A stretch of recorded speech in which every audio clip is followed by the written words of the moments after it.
네, 김정은의 지시사항이 포함된 북한 내부 문건이 공개가 됐는데 그 안에요. 이런 말이 있었습니다. 핵무기 보관을 비밀로 하라. 이런 김정은의 지시가 있었다라는 내용이 포함됐는데 핵무기 보유가 확인된 내용이다. 이렇게 해석을 할 수 있다라고 하는데 맞습니까? 보관을 비밀로 해라. 그러니까 있단 소리잖아요.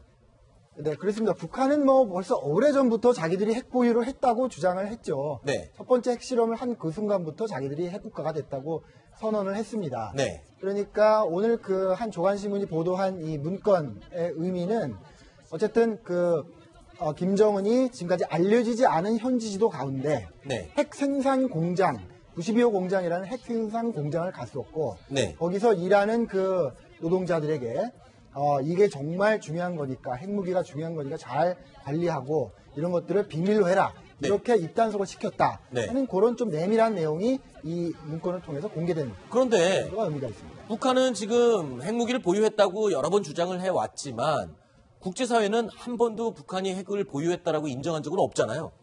그거는 북한이 요구하는 것은 핵 보유국, 그러니까 유엔 상임이사국 5개국이 핵 보유 국가입니다. 네. 거기 위상에 오르겠다. 우리를 핵 보유국으로 인정해달라 이런 의미고, 미국 측에서 가끔 의견을 보면은 우리가 북한을 국제적으로 핵 보유국으로 인정할 수는 없지만 네. 사실상 핵을 보유하고 있다 이런 표현을 쓰기 때문에 네. 그걸 좀 의미가 좀 다른 거라고 봐야 되겠습니다. 아, 그렇군요. 그러면 북한을 핵보유국으로 인정하는 순간 뭐 지위가 크게 달라지는 거니까 물론 상임이사국 5개 국가와 어깨를 나란히 하게 된다. 뭐 그러면으로써 뭐 북한이 얻는 게 많게 되나요? 그렇습니다. 북한이 핵 보유국이라고 미국이 인정을 하는 순간, 네. 동의를 하는 순간 그 지위가 달라지는 거죠. 예, 지위가 달라지고 협상을 할 때 그만큼 협상에 대한 대가가 높아지는 거고요. 북한이 핵을 가졌다고 미국이 인정하게 되면 그러면 한국과 일본은 어떻게 할 거지? 뭐 이런 여러 가지 복잡한 문제가 네. 발생하기 때문에 저는 미국이 영원히 북한이 핵 보유국이라고 정의하지 않을 것이다. 인정하지 않을 것이다. 사실상은 가지더라도 말이죠. 네. 그러니까 핵 보유국으로 인정하는 순간에 유엔 제재를 할 수가 없는 겁니다. 네. 그러니까 유엔 제재는 현재 안보리 상임이사국 이외에는 핵을 가지면 안 되기 때문에 네. 유엔에서 결의해서 북한을 제재하고 있는데 핵 보유국으로 인정을 받았기 때문에 그 순간부터는 제재가 무용지물이 되기 때문에 네. 북한이 원하는 게 바로 그겁니다. 그렇군요. 자, 그리고요. 조금 전에 영상에서 저희가 언급한 92호 공장.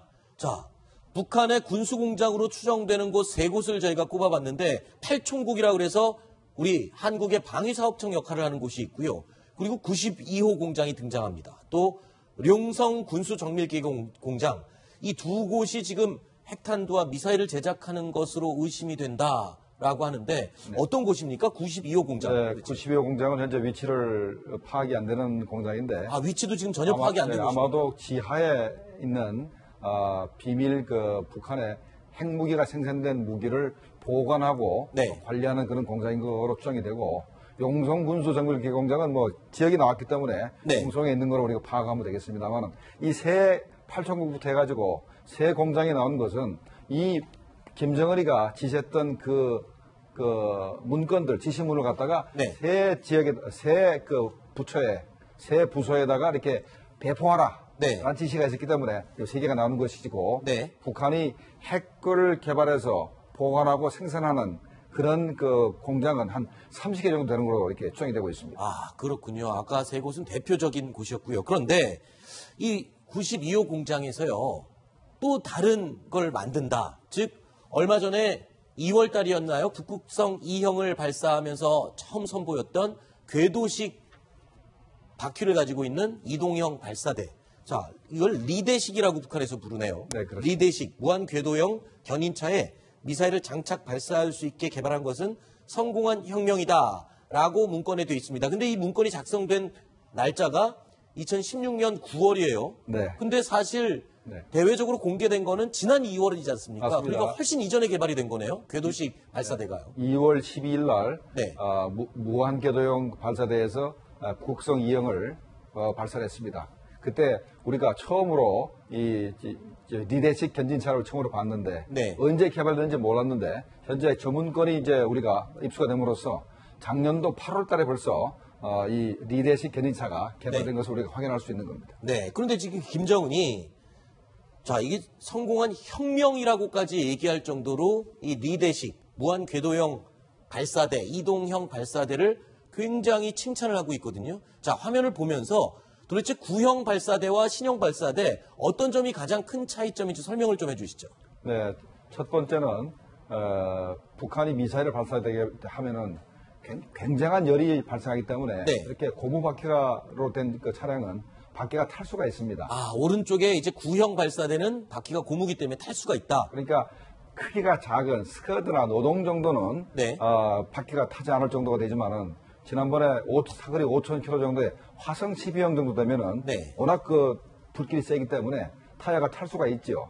그래서 좌측에 그 무한 궤도형 저거는 쇠로 되어 있기 때문에 타지 않는다는 장점이 있고 네. 또 하나는 야산이라든가 네. 논밭 같은 데서도 얼마든지 발사할 수 있기 때문에 아. 우리가 킬체인으로 해서 네. 북한이 핵미사일을 발사하기 전에 우리가 발견해서 타격을 해야 되는데 네. 산속에서도 쏠 수 있기 때문에 우리가 위치를 사전에 파악하기가 굉장히 힘들게 만들기 위해서 네. 북한이 저렇게 리대식 그 발사대를 개발한 것 같습니다. 그렇군요. 그러니까 저렇게 무한 궤도식, 말하자면 탱크 바퀴처럼 생긴 저이동식 발사대가 이동도 쉽고 어디에도 갈 수 있고 그리고 발사할 때 열이 발생하더라도 바퀴가 상하지 않고 이런 장점. 그런데 얼마 전에요.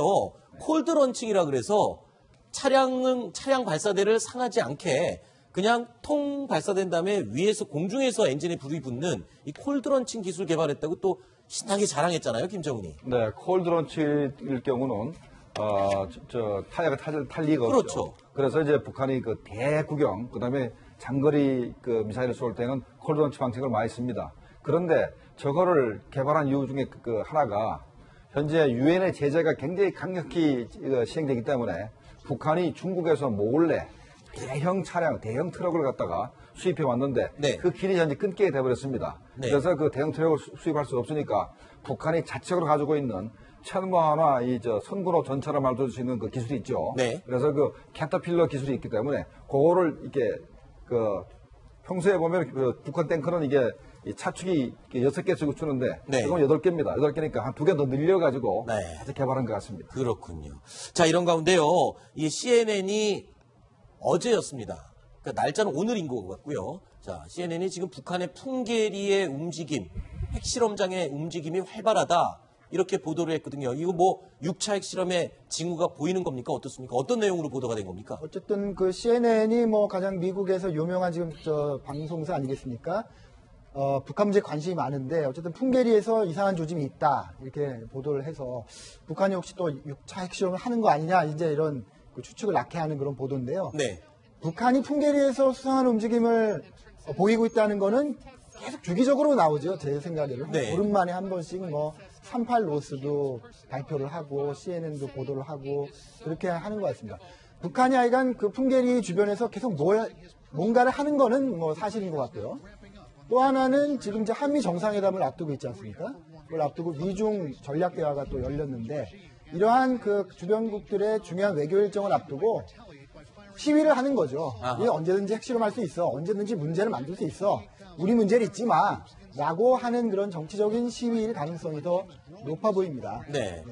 그 내용 관련해서 통일부에서도 오늘 공식 입장을 발표했습니다. 추가적인 핵실험과 직접적인 연관은 없는 것 같다. 관심을 가질 사항은 아닌 것 같다. 하지만 단서를 하나 더 붙였습니다. 단, 북한은 언제든지 추가 핵실험을 할 준비는 돼 있는 것으로 파악하고 있다.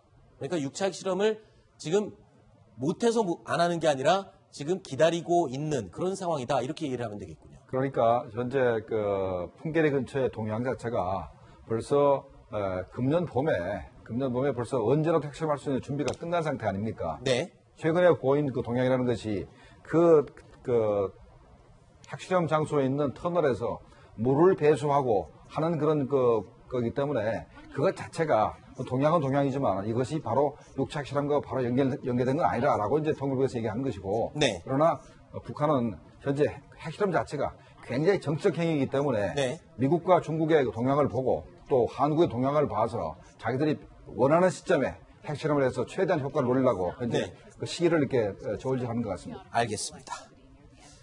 자, 첫 번째 소식 살펴봤고요. 생방송으로 뉴스탑10 함께하고 계십니다. 다음 순위 내용 보겠습니다. 다음은 저희가 오늘 1위와 3위로 꼽은 내용인데요. 두 번째 소식으로 살펴보겠습니다. 확인해 보시죠.